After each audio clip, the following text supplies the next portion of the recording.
தாஸ்கனு ஒரு முறை ஈசா உபனிஷத்துக்கு மராத்திய விளக்க உரை எழுத ஆரம்பித்தார். முதலில் இவ்வுபனிஷத்தை பற்றிய சுருக்கமான கருத்து ஒன்றை மேற்கொண்டு தொடரும் முன் கூறுவோம். வேத சம்ஹிதையின் மந்திரங்களில் அது உள்ளடக்கப்பட்டிருப்பதால் அது மந்திரோபனிஷதம் என்று அழைக்கப்படுகிறது. வாஜசயனேய சம்ஹிதையின் அதாவது யஜுர்வேதம் இறுதியான அல்லது 40வது அத்தியாயத்தை இணைத்து உருவாக்குவதால் வாஜசயனேய சம்ஹிதோபனிஷத் என்று அழைக்கப்படுகிறது.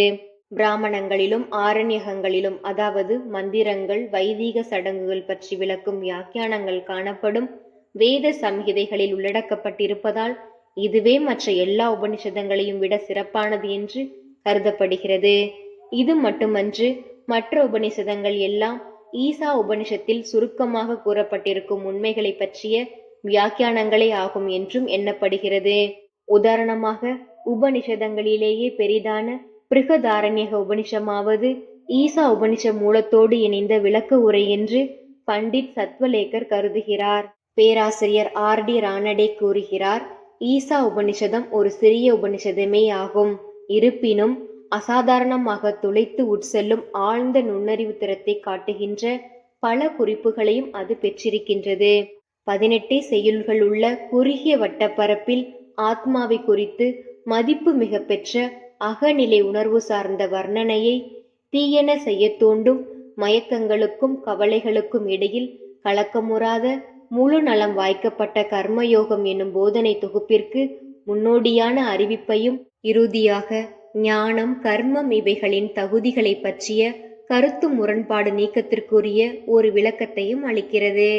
ஞானம் கர்மம் என்ற எதிரிடைகளின் வாத பொருத்தமுடைய கூட்டிணைப்பே உபனிஷத்தின் ஆணி வேரில் உறைந்திருக்கும் மிக மிக மதிப்புள்ள கருத்தாகும். உயர்நிலை இணைப்பாக்கத்தின் போது வேதம் துடைத்தளிக்கப்படுகிறது. இது கன்ஸ்ட்ரக்டிவ் சர்வே ஆஃப் உபனிஷத்திக் பிலோசபி என்ற புத்தகத்தில் பக்கம் 24 குறிப்பிடப்பட்டுள்ளது. அவர் மற்றுமோர் இடத்தில் நீதி, மறைமெய்மை, நுண்பொருள் கோட்பாட்டியல் இவைகளின் ஒருமித்த கலவையே ஈசா உபனிஷத்தின் பாடல்கள் என்றும் கூறுகிறார். மேலே தரப்பட்ட இவ்வுபனிஷத்தை பற்றிய சுருக்கமான விளக்கங்களால் வட்டார பேச்சு மொழியில் இதனை மொழிபெயர்ப்பது என்பதும் சரிநுட்பமான அதே அர்த்தத்தை கொணர முற்படுவதும் எவ்வளவு கடினமானது என்று எவரொருவரும் அறிய இயலும். தாஸ்கனு இதை செய்யுள் செய்யுளாக மராத்திய ஒவியாப்பு வகையில் மொழிபெயர்த்தார். ஆயினும் உபனிஷத்தின் சாராம்சத்தை அவர் புரிந்து கொள்ளாததால் தமது செயல் நிறைவு பற்றி அவர் திருப்தி கொள்ளவில்லை.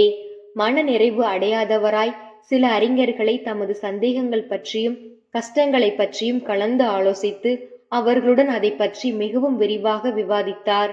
அவர்கள் அவைகளுக்கு விடை காணவும் இல்லை, அறிவு ஆராய்ச்சி முறை சார்ந்தோ திருப்தி உடையதோ ஆகிய விளக்கமும் அளிக்கவில்லை.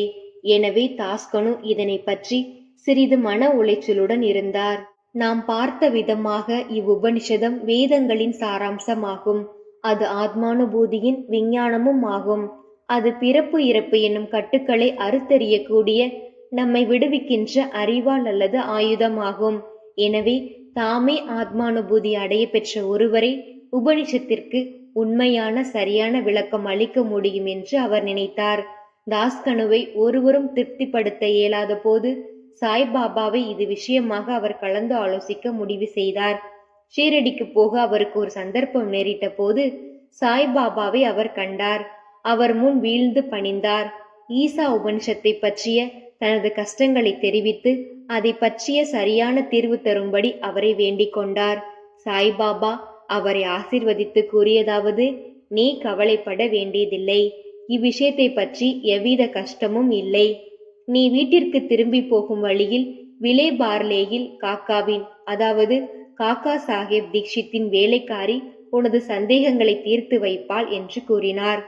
பாபா இதை சொல்லும்போது அங்கிருந்து இதை கேட்டுக்கொண்டிருந்த மக்கள் பாபா வேடிக்கை செய்கிறார் என்றும், கல்வி அறிவற்ற வேலைக்காரி ஒருத்தி இவ்வாறான சிக்கல்களை எங்கனம் தீர்த்து வைக்க முடியும் என்றும் சொல்லிக் கொண்டனர். ஆனால் தாஸ்கனுவோ வேறு விதமாக எண்ணினார். பாபா எதை பேசிய போதும் அவை உண்மையில் நிறைவேறியே தீரும். பாபாவின் சொல்லை பிரம்மத்தின் அதாவது ஆண்டவரின் ஆணை பத்திரமாகும் என்பதில் அவர் உறுதியாக இருந்தார். பாபாவின் மொழிகளில் முழுமையான நம்பிக்கை கொண்டு ஷீரடியை விட்டு அவர் விலேபார்லேவிற்கு, அதாவது பம்பாயின் புறநகர் பகுதி வந்து காக்கா சாஹேப் தீக்ஷித்துடன் தங்கினார். அடுத்த நாள் காலை தாஸ்கனு மகிழ்வாக ஒரு சிறு துயில் கொண்டிருக்கும் போது, சிலர் அவர் வழிபாடு செய்து கொண்டிருக்கும் போது என்று கூறுகின்றனர். ஒரு ஏழை பெண் அழகான பாடல் ஒன்றை இனிமையான குரலில் பாடிக்கொண்டிருந்தாள்.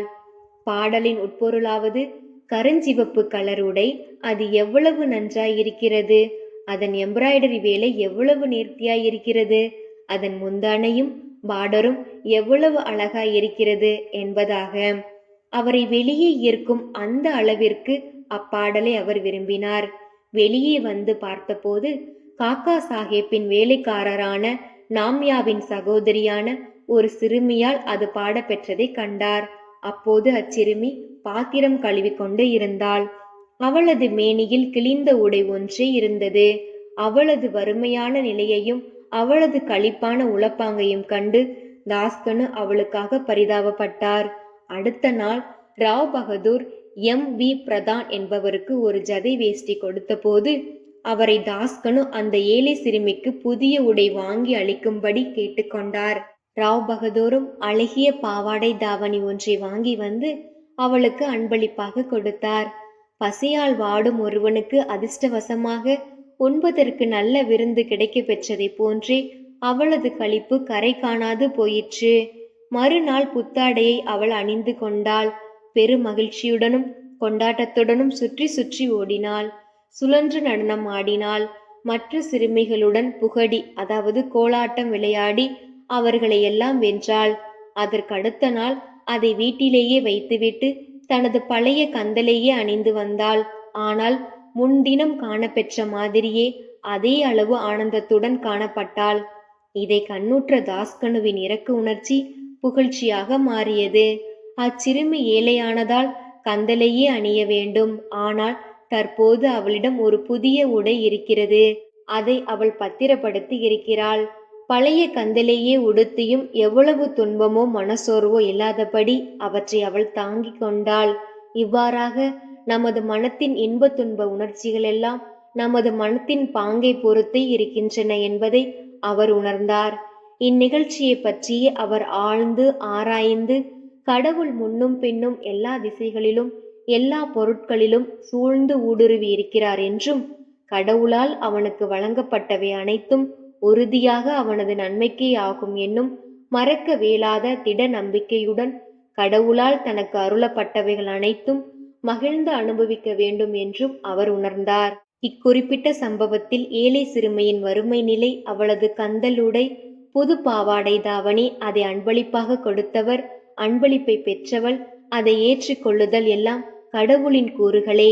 அவரை எல்லாவற்றிலும் ஊடுருவி பார்த்திருக்கிறார் என்று தாஸ்கனு உபனிஷத பாடத்தின் நடைமுறை சான்று விளக்கத்தினை இவ்விடத்தில் பெற்றார். எது நேரினும் அது கடவுளின் ஆணையே என்றும், கடைமுடிவாக அது நமக்கு நன்மை அளிக்கும் என்றும், தமக்குரியதானவைகளிடம் திருப்தி கொள்ளுதல் என்பதும் ஆகும். ஸ்ரீ சாயியை பணிக. அனைவருக்கும் சாந்தி நிலவட்டும். அல்லாஹ் மாலிக்.